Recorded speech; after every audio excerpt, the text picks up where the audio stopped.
Ladies and gentlemen, hello and welcome back again to the Star League Invitational Season 3. We're going to be taking a look at our first game of the day. It's the upper bracket here, and it's Vega Squadron who are going up against Team Spirit. In our last set of games, we were able to watch some more great action that went on, and we're going to be taking a look at the two teams that won yesterday a little bit later on today, Empire and Na'Vi. But meanwhile, it's Team Spirit and Vega Squadron are also able to take out their foes the previous day, and Team Spirit are going with what worked earlier. It's an IO Tiny. Like I said, I'm Lyrical, joined as well by Aosin. How you doing, man? Doing much better today. I actually prepared, woke up a little earlier, got coffee. I'm feeling pretty good. Nice. You sound chipper. You sound excited. It's nice to hear your wonderful voice. How do you feel about this opening? It feels like both teams have ideas of what they want to do, and Vega Squadron might have known that Team Spirit wanted to take IO Tiny, as they have an Earthshaker and an AA already. I'm a little worried about it. This is the same issue that I had with Gambit. This is exactly what happened. And, I mean, Gambit ended up losing to Na'Vi because they just didn't have any way to counteract the lineup that Na'Vi had, right? They went with Tiny and then Puck, I think, and then they ended up losing the laning phase to the point where even with relocate, they couldn't find anything on the map, right? Yeah, and I mean, there were some instances where we saw some nice saves. Granted, that was also, what was it, Beastmaster that they ended up taking afterwards, and a Faceless Void with a Kunkka also, so they had all these different ways to even punish the relocate saves that were used. And so far, I don't see something like that yet from Vega Squadron. Yeah, that's a really good point.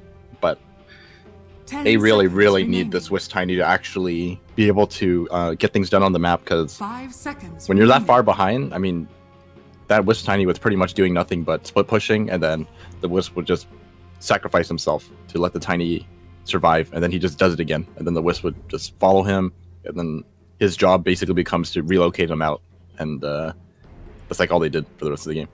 Yeah, and it's not as if like that's, you know, a terrible thing, but it's not what you want when you start a draft. You don't want to be sort of beginning your draft thinking that you're going to have to play from behind. So that's sort of something else to consider. And well, with Monkey King taken now as well, this is a hero that we've seen more often than not played in a farming role. Sometimes has a pretty good start, but I feel like he does kind of suffer from some issues also. Also, his Monkey King bar staff is phasing through Earthshaker, so that's a little weird. But how do you feel about this guy nowadays? I think Monkey King is actually really strong, but he actually needs items and levels. His laning phase has to go pretty well in order for him to be somewhat effective. I feel like without that happening, he just feels somewhat lackluster. Okay, fair enough.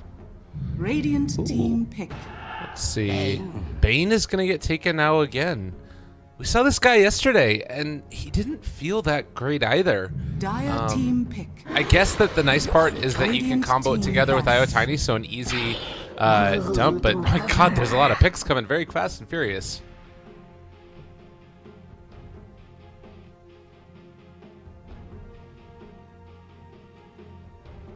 What do you think, my man? Undying and then Broodmother taken. 10 seconds remaining. Undying got a couple buffs, but not that much.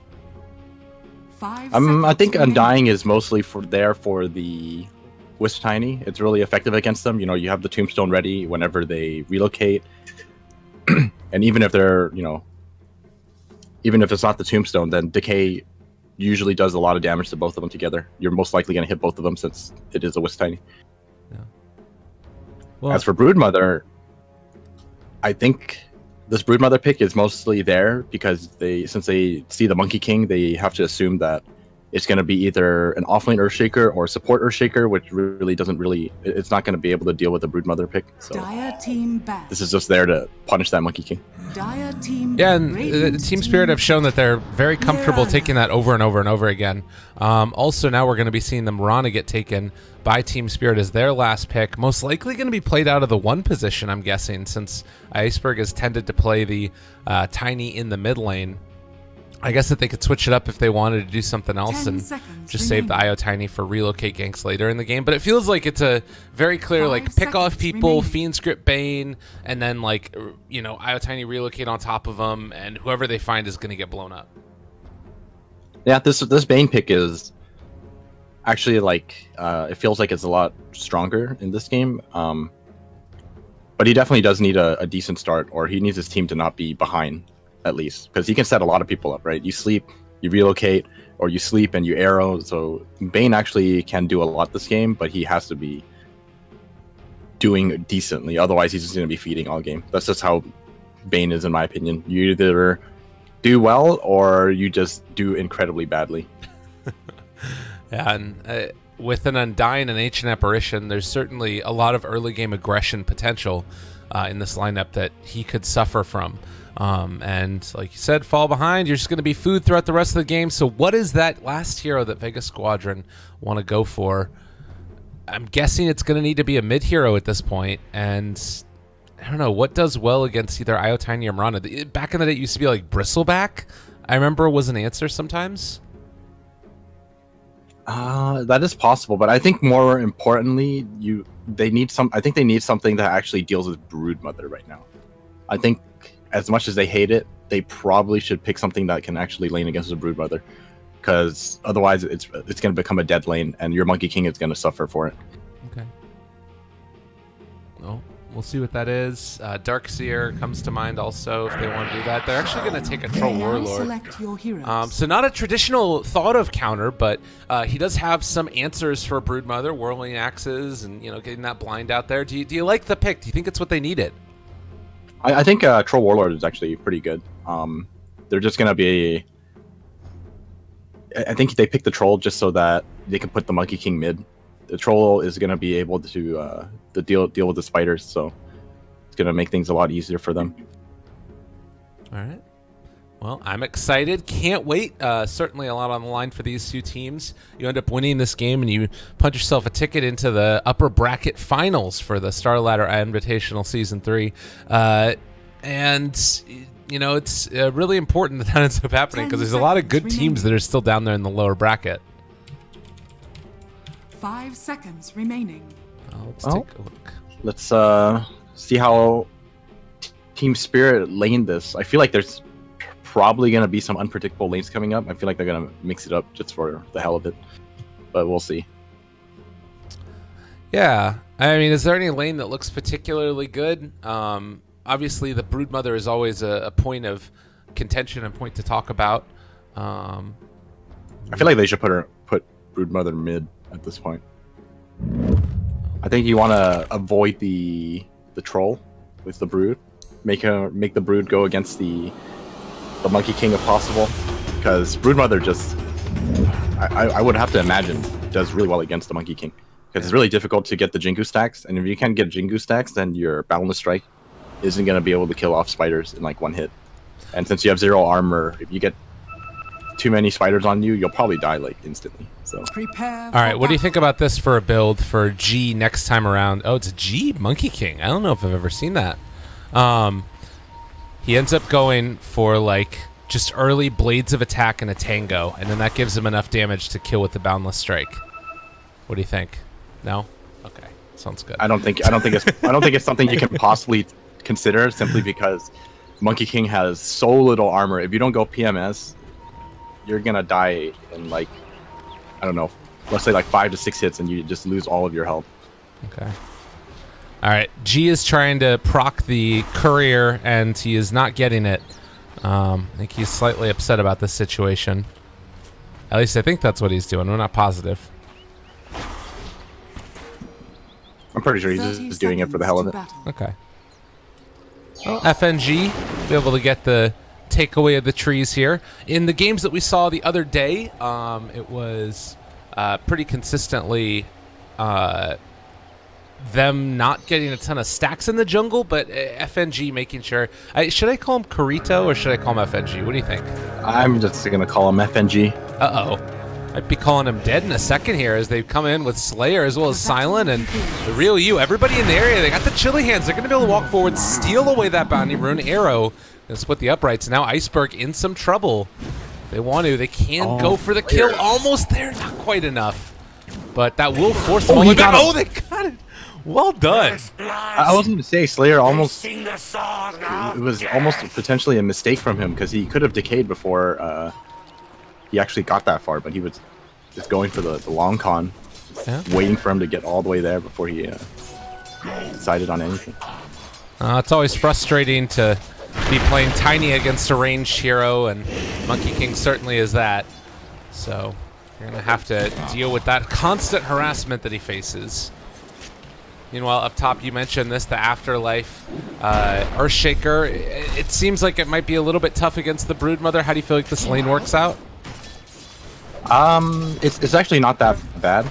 There's like no way you're gonna kill the Broodmother. I think it's really hard unless you actually have enough sentries to do so. But it's also hard to kill the Earthshaker. As long as the Earthshaker is patient, you'll pretty much never really catch him out with your spiders, because you maxed out the Aftershock, and then you'll have enough damage to combo up all the spiders if you really need to. So it's not a bad lane at all. Okay.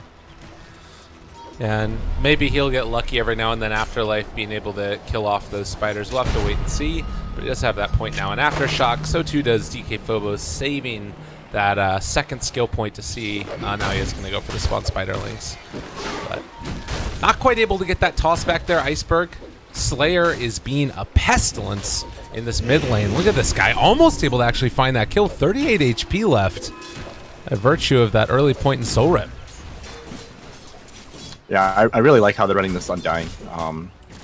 They pretty much expect this to be a dual Wisp Tiny lane, like no matter where, even if it wasn't mid by some chance. They're just gonna put the Undying wherever they lane. Oh wait, oh they got the toss. That's a long toss back. Slayer's gonna take some damage, but there's one thing it's Undying. It's very tanky, and they end up being able to kill him off. And now FNG in trouble. He's gonna end up dying as well. A quick couple kills in the mid lane puts Vega on track for a great start. Yeah, that toss back wasn't really what they were expecting. They tossed the Undying in only to get themselves both killed. Yeah, that hurts. That's really unfortunate. And also we saw there that, you know, Silent laying down this early ward here. He was able to go in and steal away a bounty rune, which the IO is going to be very upset to not be able to find. And then Ancient Apparition able to go at the other one. His camp isn't blocked, so I think that he can go on in and constantly pull as well if he wants to. All in all, this is looking like a pretty good start for the Radiant. Oh, this time he tosses in the correct target. G with very little armor, but gonna make it away, and he does have the Jingu now. If he needs a full heal, just wait for that Boundless Strike to be back up and then punch him. Or just get a salve back up to full HP as well. And yeah, this is quite the lane. So what do you think about this Monkey King in the mid-roll? I mean, it's clearly working right now. They can't even get close to the creep wave because he's actually able to sustain long enough. Oh, they're trying to go on. All right, they were not prepared for this. This is just domination. This Undying pick is like doing so much work for them right now. Is under attack. It's doing, and not only is actually able to single-handedly zone out the Wisp and the Tiny. Yeah. And because of that, Monkey King has no issue building up Jingu stacks. And if you end up picking up Jingu, it's really hard to take down the Monkey King. Yeah, and I like what they're doing now by rotating Biver around to try and put a little bit more pressure onto Silent, because if he was also getting a completely free time here, get the sleep. It would be really unfortunate. But yeah, they're going to go for it. Arrow comes in to connect. They need to find these kills, and he almost is going to go down. They do find that kill. Biver, in the meantime, had the cold feet on him, but they couldn't find the finish. And, well, again, in the mid lane, Iceberg is just taking a beating right here, and G finally going to back out a little bit. I don't know if they're going to be able to punish any further. Only toss available.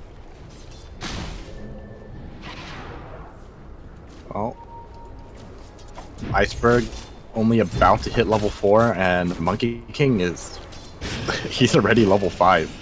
Yeah. Oh, they have a sleep. Yeah, this is what they him up. Slayer is gonna die. Yeah, that was super well needed, and this is what Biver has to do in this game. They need him to just be. All right, are they gonna kill him? Uh-oh. Well, Biver almost going to go down. FNG able to save his buddy at the last second there. Need some mana. Is he gonna give him the mango? Let's see. They're gonna end up using this right here. So G is 32-9 versus the 14-1 of Iceberg.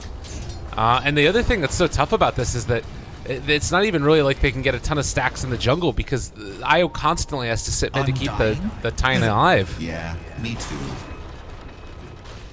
Yeah, this is not an easy time for them. This is definitely going to be a game where they're going to have to come back from getting kills on the map when the relocate comes through. For sure. Well, let's talk about some of the things that are going pretty well. Mirana has been able to get 21 last hits, is now going to set up an arrow down here bottom and be able to find a kill onto Aloha Dance. So Team Spirit, they're finding stuff around the rest of the map, if not at least in the mid lane. Yeah, this Bane is pretty important right now to them. Seems like wherever he goes, there's actually kills happening. So definitely keep an eye out on that. Monkey King hits level 6. Opts to not get Wukong's command. Yeah. Just more points into Jingu and Boundless Strike. They'll be able to get the D ward as well here in the mid lane. Make Iceberg's life hell. Bottom lane action is getting ready to happen, though. The arrow off the mark. I don't know if they wanted to actually try and go for Aloha there, but maybe a little bit of miscommunication at the end of the day. Biver does have another Brain Sap. If they wanted to, they could go for a wand and then Starfall, but it's not enough mana. Oh, arrow. No one even close. But I think this is fine. Actually, wait. Radiant still have the shrine to use. This actually is pretty important. Because otherwise, you know, that exchange actually does hurt the troll quite a bit if he had to run all the way back to heal. Dire's top tower But is thankfully, under the attack. shrine. Oh, Bane? They spot him out with the ward. Is he going to get caught here? Looks like he's just going to be able to get that pull off and then probably back out, I would Dire's imagine, top under the tower safety of his is under tower. attack.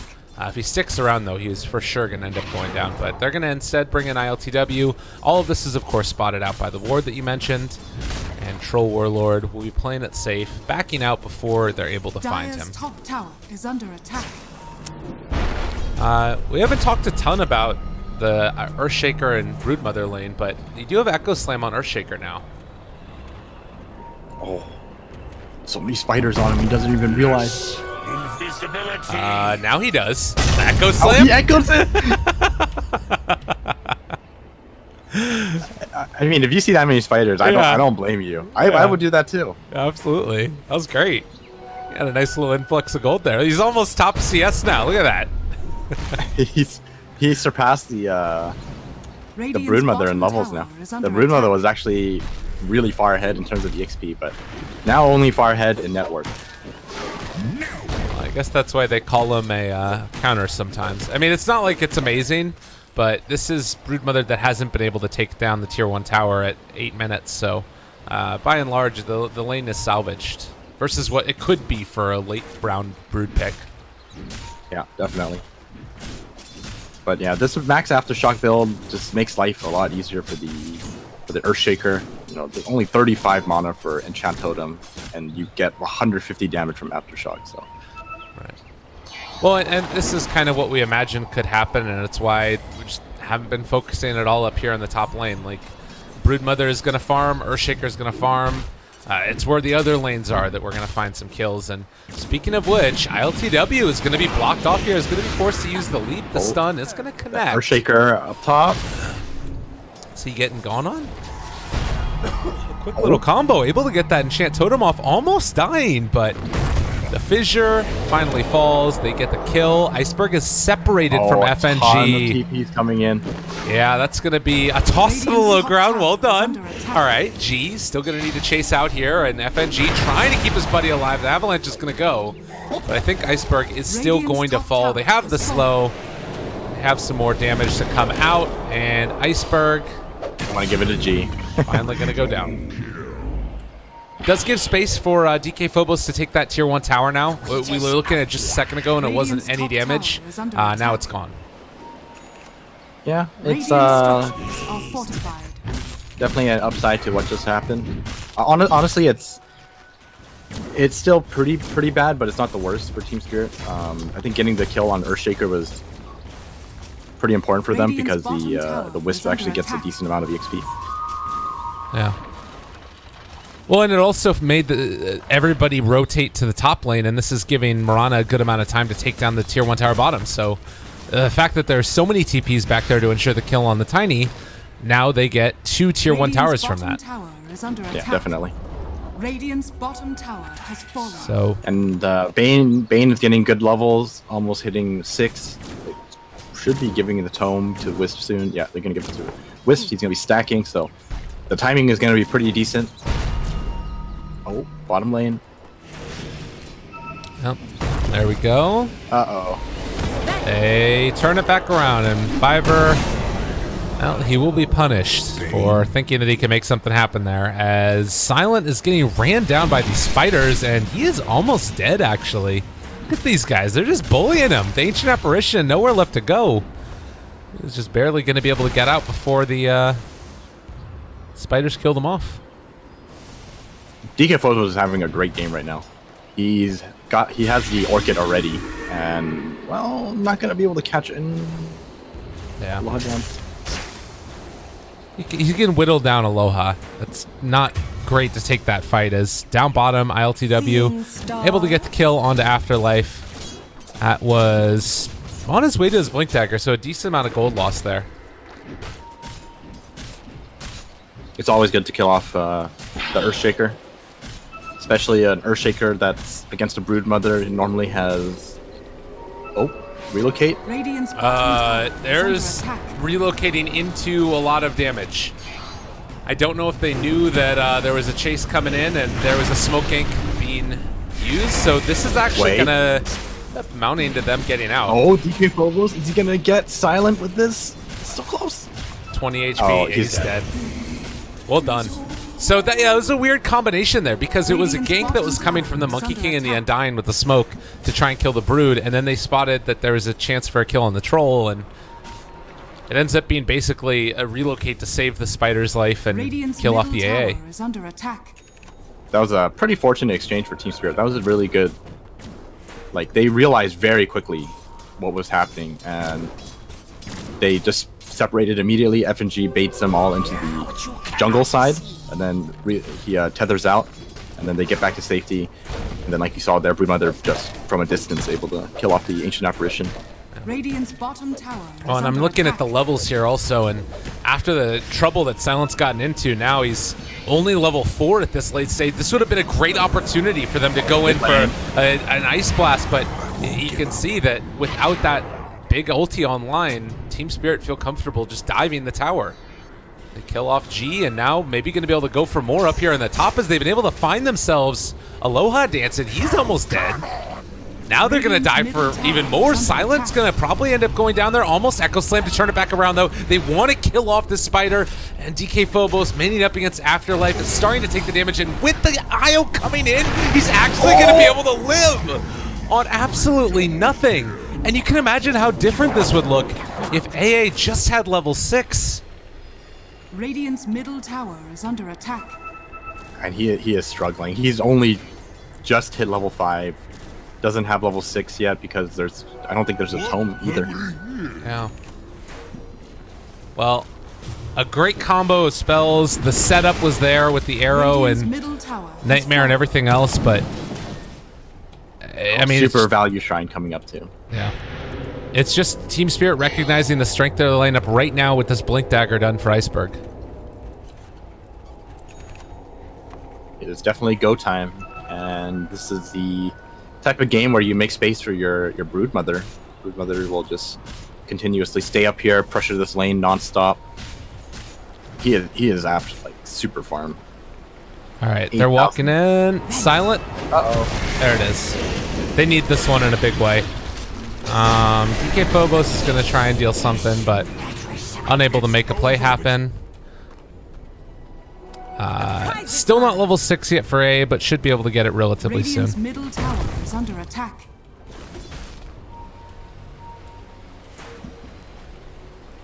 Oh, look at that. Do you see those spiders? How quickly I took out that tombstone? Dire's top I did not tower see, but under that is attack. interesting to know. Dire's Yeah, it was top like towers gone are in like fortified. 2 seconds. I believe minions. Oh, top lane. They found the AA before he could hit 6. That sucks. Yeah, they hit it a little bit less Radiant's hard, bottom but tower is under I mean, there's attack. so many of them. yeah. Oh, mid lane. They come back. Right into Monkey King. Oh, the toss. Wow. And the grip. What? All right. That was great. Now an It's not avalanche over to yet. throw out. He's gonna have a toss again in a second. Looking for that opening, able to find it. Damage is going to be there. The combination of the Craggy and now Nightmare Oh, they here got onto the Ancient Apparition. No Still Echo. no level 6, no Echo Slam, no nothing. They can't do it. They don't have it. He ends up getting it right now. Enough mana and enough experience to get towards that, and that's going to be the death of Iceberg here in a second if these zombies can have their say. Not to mention the Echo Slam that finishes off for Afterlife. Is under attack. They take down 3 throughout the course of that engagement. That was the most Radiant's top timely tower level is under 6 attack. on your AA. I mean, it's 16 Radiant minutes, but yeah, structures are I know what you mean. If you're going to get it, gotta at least get it then when it's worth something. Always something given up in Radiant's return. top A tower tier is 2 falling. tower in the top. Oh, spiders! Yeah. Run away! Now they got some of those. But still, aren't you feeling like this is sort of Dire in a great position? Oh yeah, definitely. They're putting so much pressure all over the place right now, and even when they make exchanges, like you said, there's always something in return. During all of that, DK Phobos manages to take the tier 2, Is under attack. and they're just slowly taking control of the map. At some point, they're gonna go take that Roshan, and then just keep doing what they're doing. They're just gonna build up the lead, make it so that Vega can't really leave their base, and then eventually, you know, they're gonna get sieged on by Radiant's bottom tower big is under tiny wisp. attack. And Iceberg going back for that Aghanim Scepter. We also have Mirana, who's building, you know, the right-click Dragonlance Diffusal build. Interestingly enough, DK Phobos is going for a Blink Dagger next. We've seen a couple of those like non-traditional Blink builds on a couple of different heroes. Do you like it? Down bottom, Mirana looking to be going down. Radiant's middle tower is under attack. That was a very big kill for them. I'm sorry, I was watching them gank the Mirana. Could you repeat No that? problem. I was just saying that like the blink on Brood isn't something that we normally see. What's the idea behind this here? Ooh, blink on Brood. Well, the blink just makes it so that you can really pressure these lanes without putting yourself at risk. It's kind of somewhat similar to Furion, I would say. It's like when Nature's Prophet picks up the Blink Dagger as well. You just want to TP into lanes, make trees, hit the creep wave a couple times, and you just blink out and TP again. Yeah. Okay. So just being a pest. Yeah, you just want to be super annoying without putting yourself at risk, or making it as reducing your risk as much as possible. Oh, they're getting baited. There's a sentry ward right here. Yeah, they know. They're aware. They're walking forward for it. Biver has the Nightmare. The long arrow, is it gonna hit? It's so close. Oh, they that got him. timing. Well done. All right, now they got the damage to follow it up. Can they do it in time? That is going to be the tombstone starting to fall down. They have Fiend's Grip as well. Who's baiting who?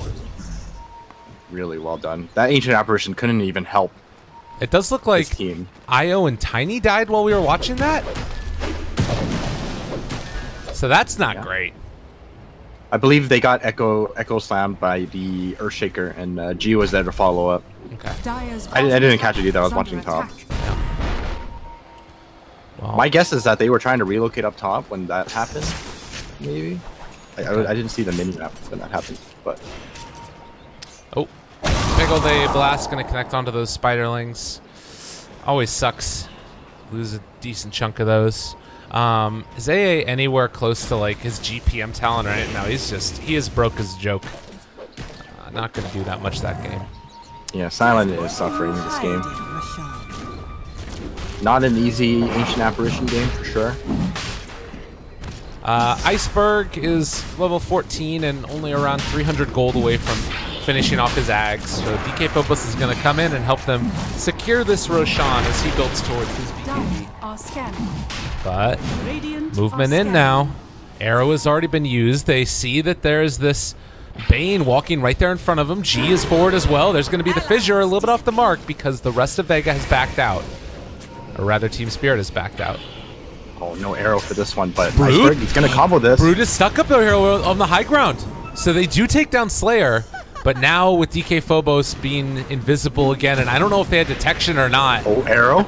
All right, they've caught on to the Ancient Apparition. He's in trouble. He is going to end up falling before he can get off the Ice Blast, and now they've got the silence onto the Earthshaker as well. He's in some trouble. Gets the blink away before he ends up getting hit. They've got Troller to contain. Nice blink away from the Enchant Totem. They're running circles around him right now. Vega getting dismantled by the pit. This'll come in handy. That was really, really well played by Team Spirit, just completely outplaying Vega with their fancy maneuver. Do you see that Blink Dagger? That's why you pick up Blink Dagger, so you can style on people. That was great. It was awesome. And, I mean, now getting Roshan, it's feeling like Team Spirit are in a great position to possibly win this game. Although, Tiny needs to be careful not to die to Roche with the ice on him. They do have a Shrine, which they're going to use now. Tether him, buddy. There it is. Probably had it on cooldown. It was on cooldown, yeah. Well, do Vega dare go back there again to try and fight? I'm surprised they don't want to risk the Roshan kill. I think they just go for it now. I think there's enough information to know that there's really not much they can do about it. Yeah. They're going to go for it now. I think that they waited until they saw a troll there, and probably the Undying used his tombstone down bottom before they went.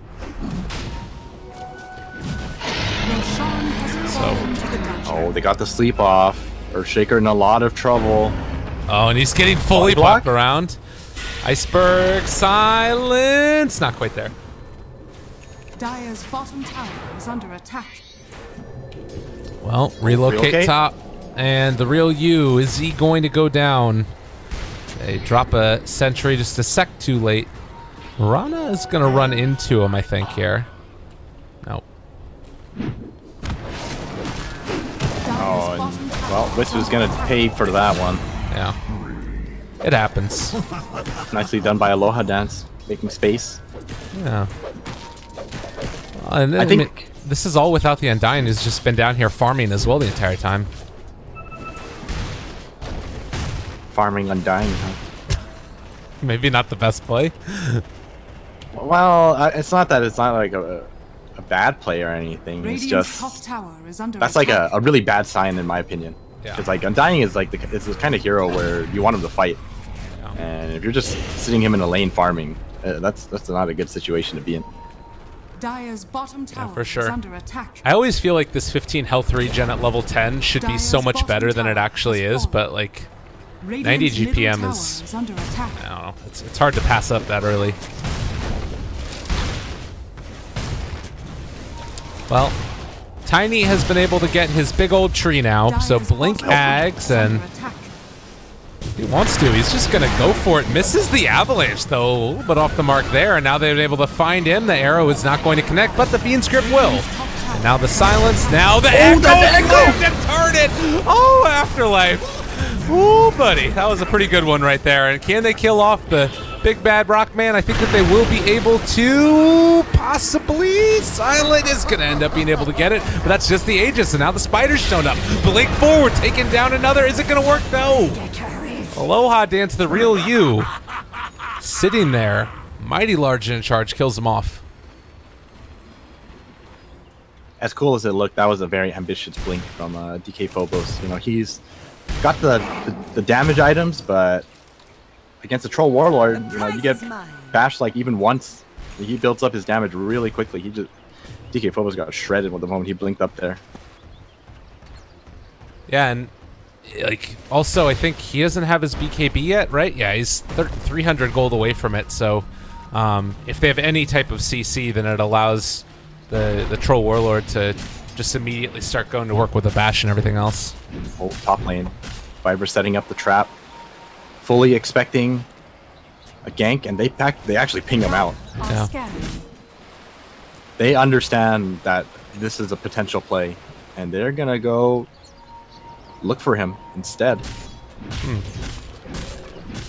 I mean, if Monkey King gets up there on the high ground, they able to spot him out. The Brood is starting to show up here. I don't think that they caught sight of Biver there. Slayer's walking over as well. They don't have vision in this area. Oh, but they see DK Phobos. Yeah, this is bad. Ooh, blink away. Real you. He's chasing, but it's too deep for him there.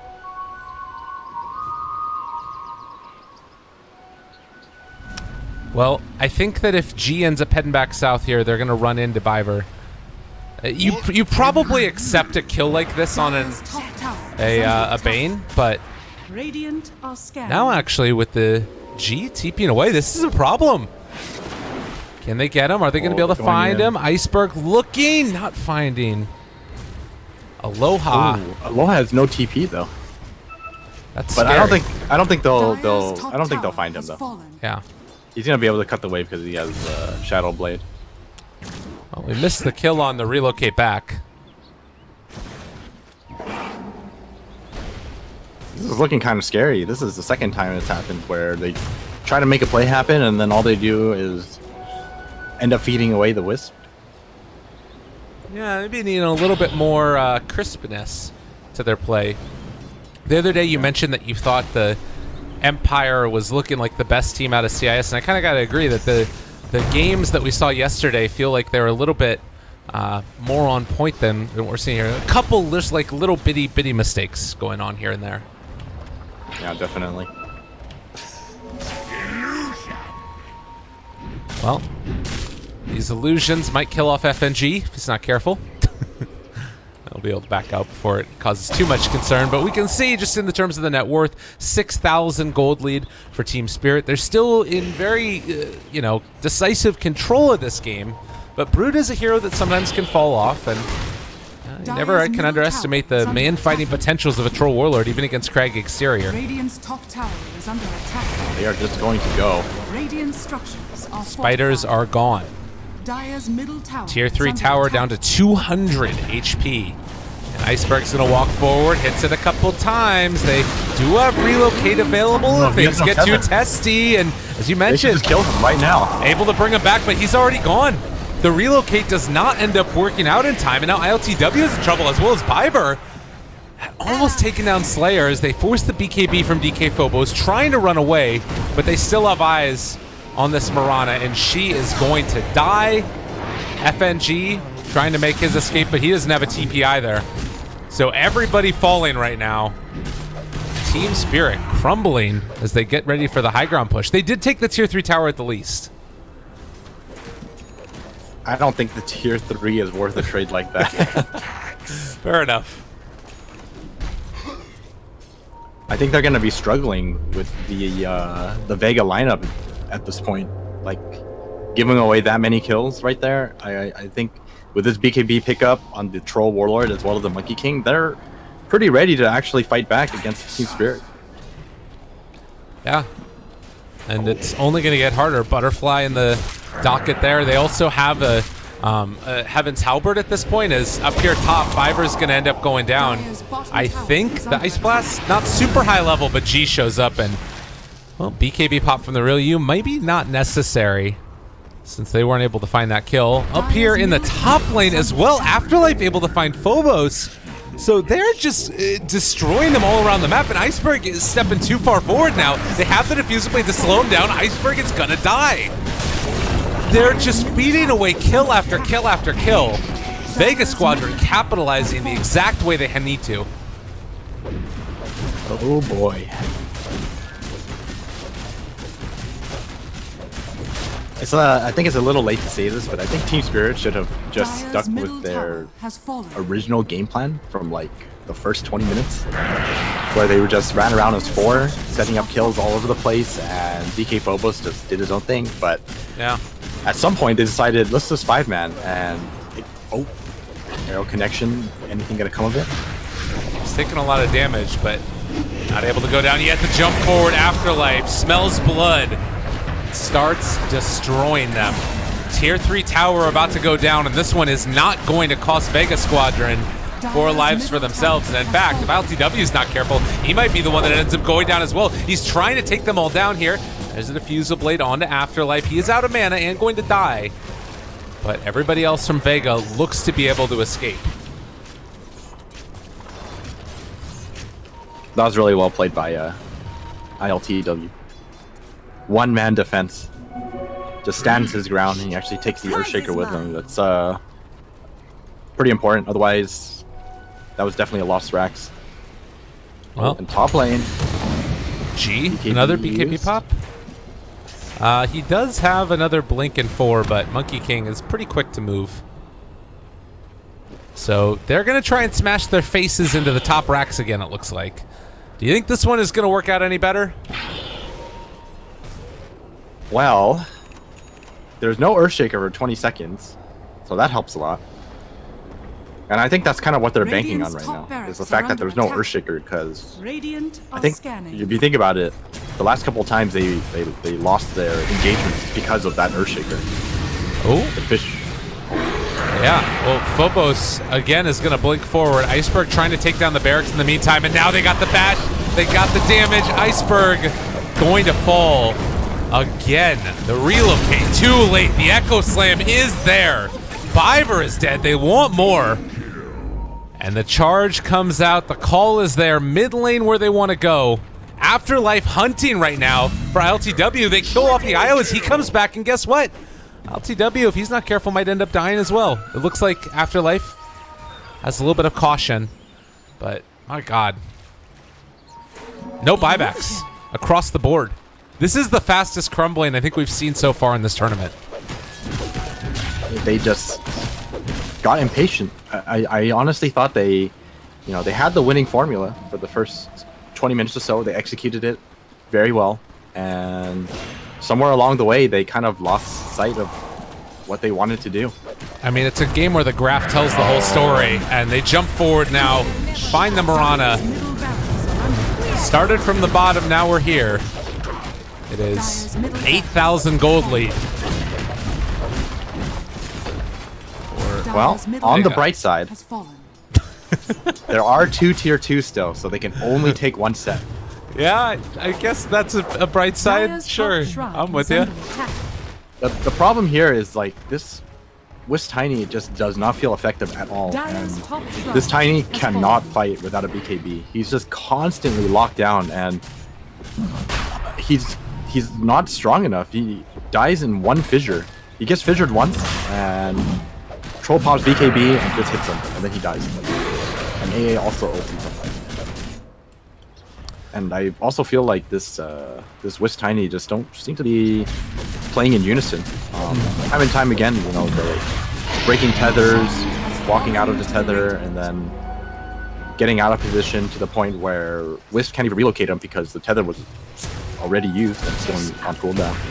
Well, and that's the thing too that we've sort of seen is it feels like right now it's to the point where it's almost Radiant's bottom tilting that tower is under attack. you're seeing those little basic mistakes that we didn't see the other day. Like Team Spirit, when they played IO Tiny the other day, it looked crisp and they were making the right moves around the map. They weren't breaking tethers. It was all good stuff. This game, it feels like they've sort of tilted because the game plan didn't go the way that they wanted it to, and maybe part of that was that they first phased the IO Tiny.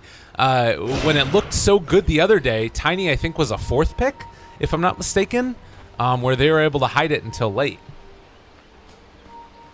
I think that's sort of it, but I think majority of it was just comes down to their execution in Dire's the top mid game. tower is Right. under I think the attack. picks weren't the big issue this time around. Like I mentioned before, I think the execution was actually really good from Team Spirit for the first 20 minutes, and then it all came crumbling when they kind of went, diving into the enemy base with an Aegis on Tiny, and then that huge Echo Slam comes out, and then from then on, like everything just crumbled.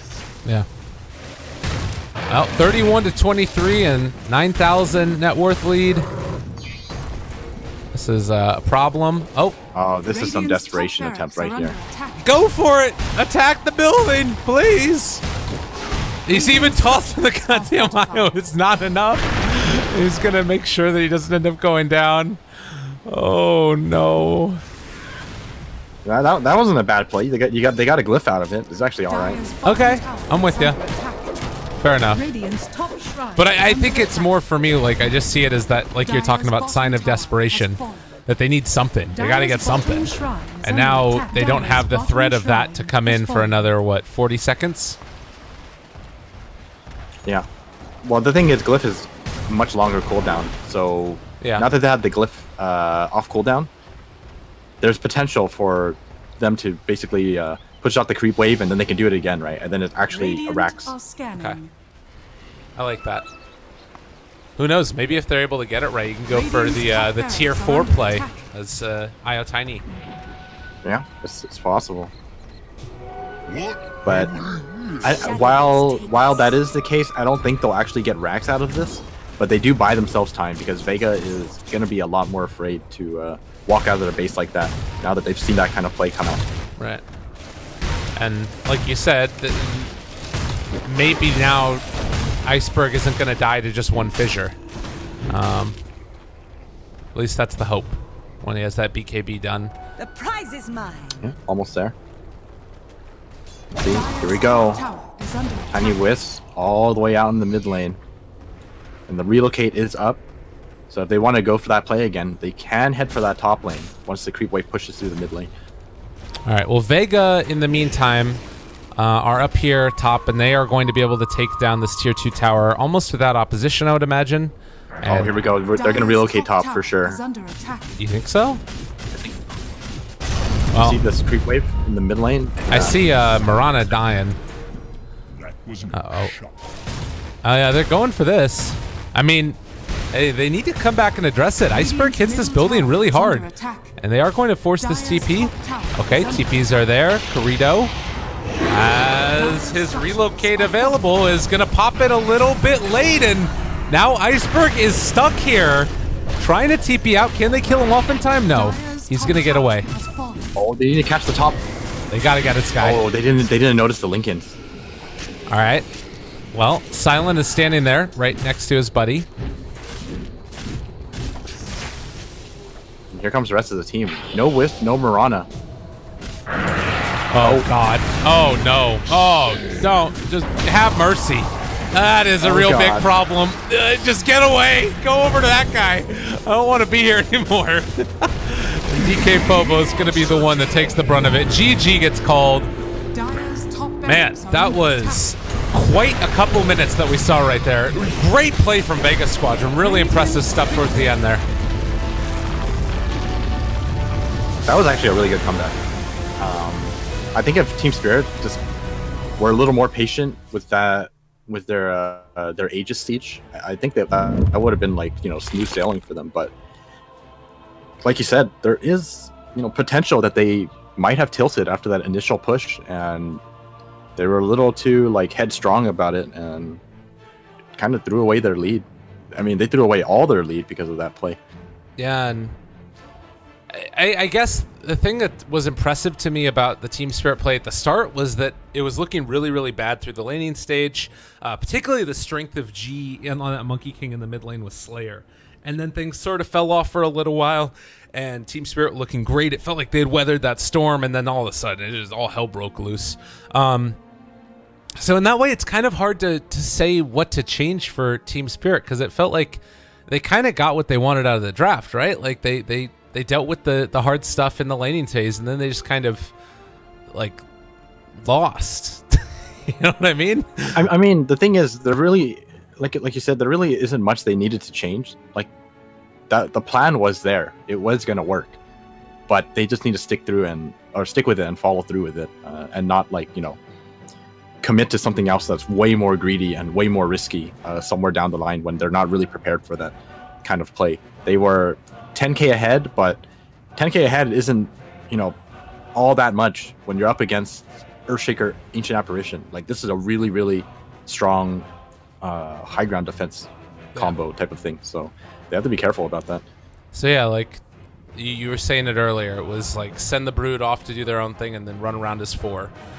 Yeah, and you just keep that up for a little longer until your cores have the items they need to actually break high ground, rather than brute forcing it without the BKB on the tiny, and then small mistakes here and there, and then, you know, you can't even relocate them out, and then you just lose a team fight. Well, ladies and gentlemen, that's going to do it for game number 1. We've got Vega Squadron versus Team Spirit. Game number 2, we'll see if Vega Squadron can finish this out. I promise. I talk for a living. Or if it's going to be Team Spirit that come back and tie it up 1 game apiece. A little bit later on today, we've got the CIS Showdown continuing with Empire versus Na'Vi. It's going to be a pretty big one, so be sure you tune in for that as well. But for now, we'll be back in just a little bit with game number